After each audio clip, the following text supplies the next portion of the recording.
So it's worth mentioning before we get started that you need to have the Steam client running on your PC or laptop and launch the game from there, because as you log into your own or other servers, all the authentication is actually happening directly on Steam. We'll talk more in another video about the multiplayer mode and also creating your own custom server for you or your friends, but the scope of what we're doing today really is just launching a single player instance and going through those first few maps together. So I'm going to start up a single player instance that'll automatically create a local server on my PC, and from there we'll just give you a super quick rundown on the interface. There's really not a lot here that you have to absorb or learn. We have some toggle buttons up here at the top, like turning the sound on and off, windowed mode or full screen mode, and you can always get to these tutorial series just by clicking the question mark up here. Here on the left, we have a list of all of the resources we're capable of acquiring in the game, the current amount that we have, and the amount of that resource that we're earning per round. You'll use resources to buy structures and buildings to develop land, and the two most important resources, gold and technology, will be used as we develop upgrades and advantages for our tribe in the technology tree, which we'll see shortly.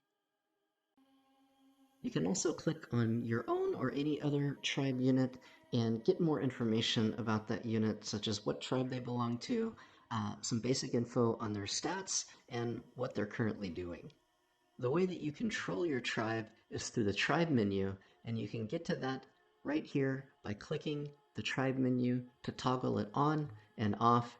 And you can also do the same thing, which I'll be doing in the tutorials, by toggling it on with the spacebar and off with escape. You can move around the current map by selecting where you want to go, going to your move menu, and then moving yourself for your tribe.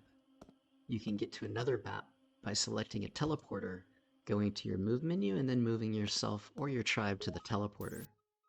Once you've been to a map or your tribe's been to a map, you know how to get to that map, and you can always teleport there directly by going to teleport and then teleporting yourself or your tribe to any of the maps you've been to before. You can research tribe upgrades by going to the research menu and picking one of the available upgrades from the technology tree. The higher the level of your tribe chieftain, the quicker you invent things, and you can always see how much time is left by clicking on your tribe chieftain and getting a countdown of how much time is left before the invention is completed. The technology tree is divided into four main branches: production, knowledge, military, and population. Population controls how many raid teams you can create and what type of raid teams. Production helps you in accelerating the process of resource generation. Knowledge awards your tribe chieftain experience and helps in the leveling process. And military gives your tribe specific combat or magic advantages. I'm going to move up here where it's a little more visible what we're doing. And if you remember, population controls how many raid teams and what types of raid teams we can create. And our goal right now is to go ahead and get at least a couple of types of raid teams online. So to do that, we need to research population. Researching population will give us the ability not only to create one raid team, but also to research the raid party's upgrade. Now that we have the raid party's upgrade, we can research how to create any of the raid configurations that you see. We're going to go ahead and start with Conquest. The reason I started there is because Conquest raid teams focus on builders and developing your land and increasing resource production.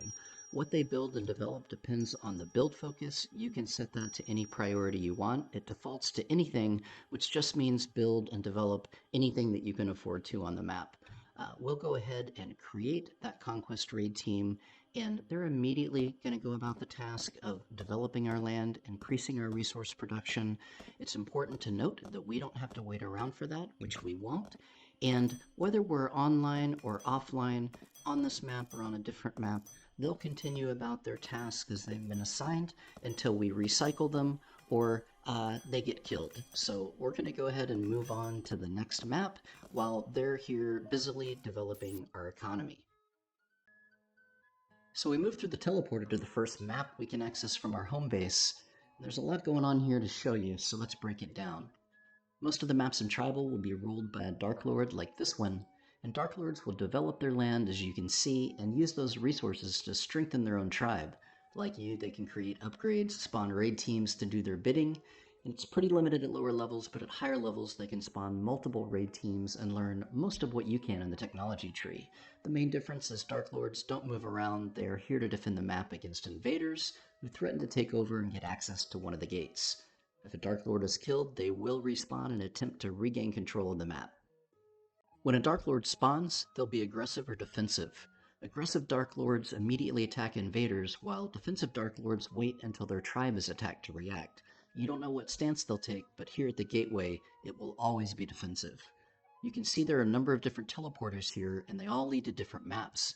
The teleporter in the center leads to the first gate and the first boss encounter, and in order to use it, you have to control all the maps including this one before entering the teleporter to fight the boss. What we need to do now is defeat the Dark Lord on this map, and then move on to each of the other maps, vanquishing the Dark Lords there as well. One of the problems is we only have capacity for one raid team, and we left them back at our home base developing our land. Let's go ahead and research an upgrade to increase our available raid teams. Let's go into our technology tree and go ahead and create procreation. This part of our tech tree we decided is where we extend or expand our raid team capacity. And you also notice we have quite a bit of gold and quite a bit of technology stockpiled. We're going to go ahead and use that to research construction, which gives us another 150 gold and 150 technology per round. And go ahead and also research these other raid team configurations because they're very affordable and it's a great time to do it.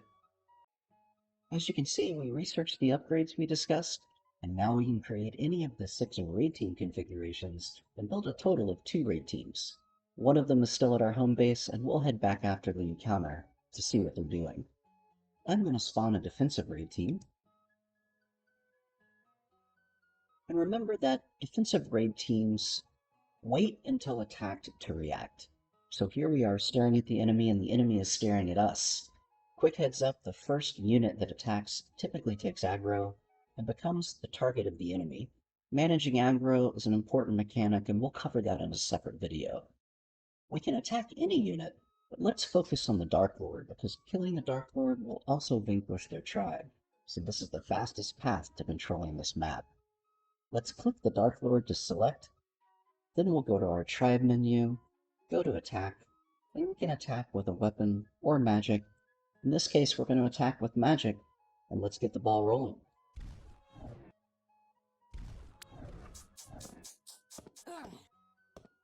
Actual results may vary, but we defeated our first Dark Lord, and now we control this map. A map is considered controlled when there are no Dark Lords present that have created a raid team of their own. You can see here that we have about 8 minutes before the next Dark Lord arrives, but Dark Lords spawn much faster on higher level maps. We defeated the Dark Lord, but he left behind all of his tribe buildings, and we'd like to develop this land for our own tribe resources. Defensive raid teams don't help much with that. Chaos raid team is a much better choice. Since we don't have any raid teams available, we'll need to recycle one to make room. You can recycle raid teams on a map by opening the tribe menu and selecting recycle. Now with that raid team recycled, let's create our chaos team.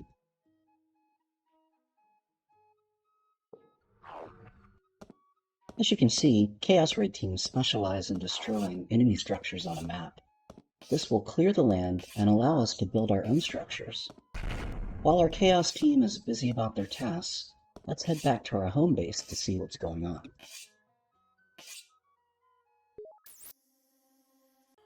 While our conquest raid team is standing around, there's still one spot to develop here for a castle keep, but they are expensive and we can come back for that later.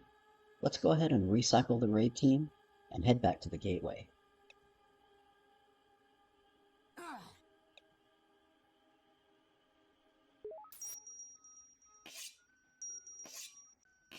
Our chaos team is making good progress. While we were away, another Dark Lord has spawned. When a Dark Lord spawns, their first priority is to research enough technology to create a raid team. We want to be sure we keep this map under control, so let's dispatch the Dark Lord first.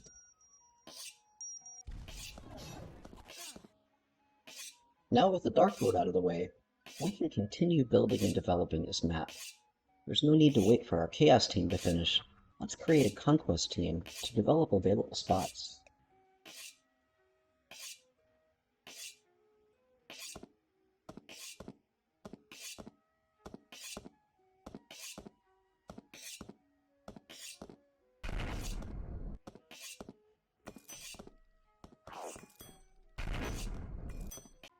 Now that we have reclaimed this land for our own production, what do we do about the other maps?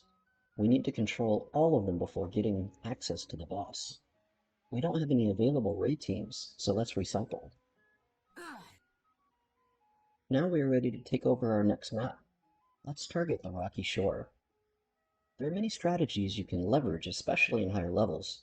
We will cover those in another video. For now, let's spawn a combat raid team and move them to the rocky shore.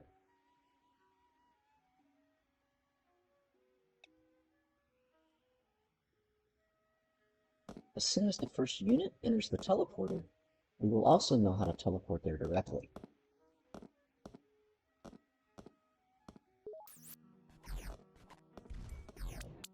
Remember, you can always turn off the target lines if it gets really busy by clicking the target lines toggle up at the top.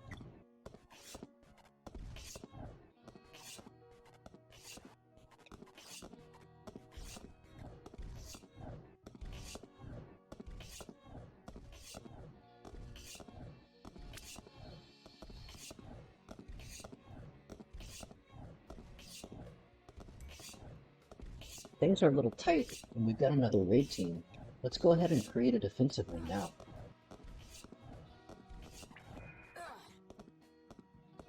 Little extra horsepower was all we needed, and now we've vanquished the Dark Lord on this map.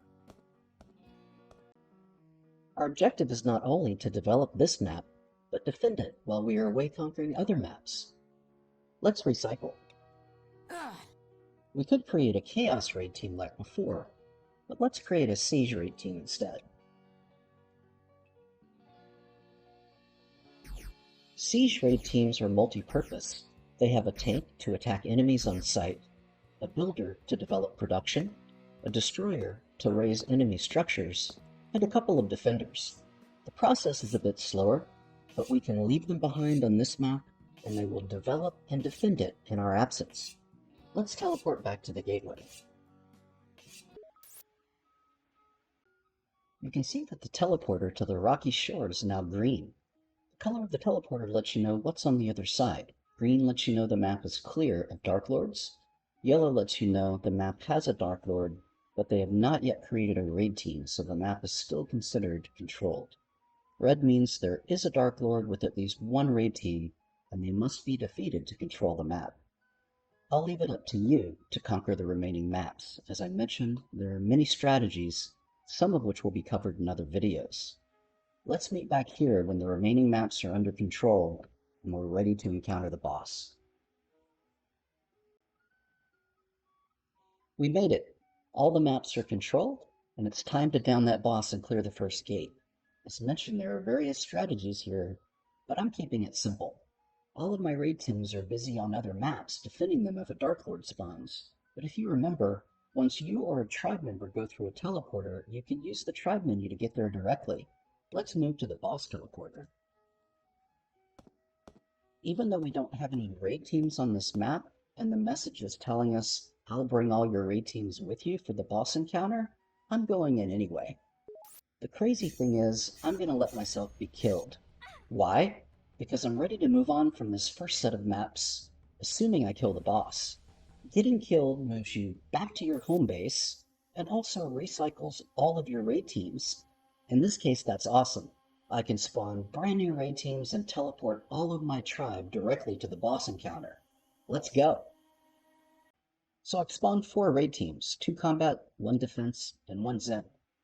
When in boss encounters, keep an eye on your raid team count and spawn new teams when needed. Depending on your rig, you might have some frame rate drops during boss encounters. Disabling target lines and the heads-up system will reduce lag when needed. So it's time. Let's see how we fare. While in a boss encounter, if we get killed, we'll respawn at our home base, create new raid teams, and attack again while the boss is weakened.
Sweet. First gate cleared. Our chieftain learned this boss's spell, and we can move through the teleporter to new lands.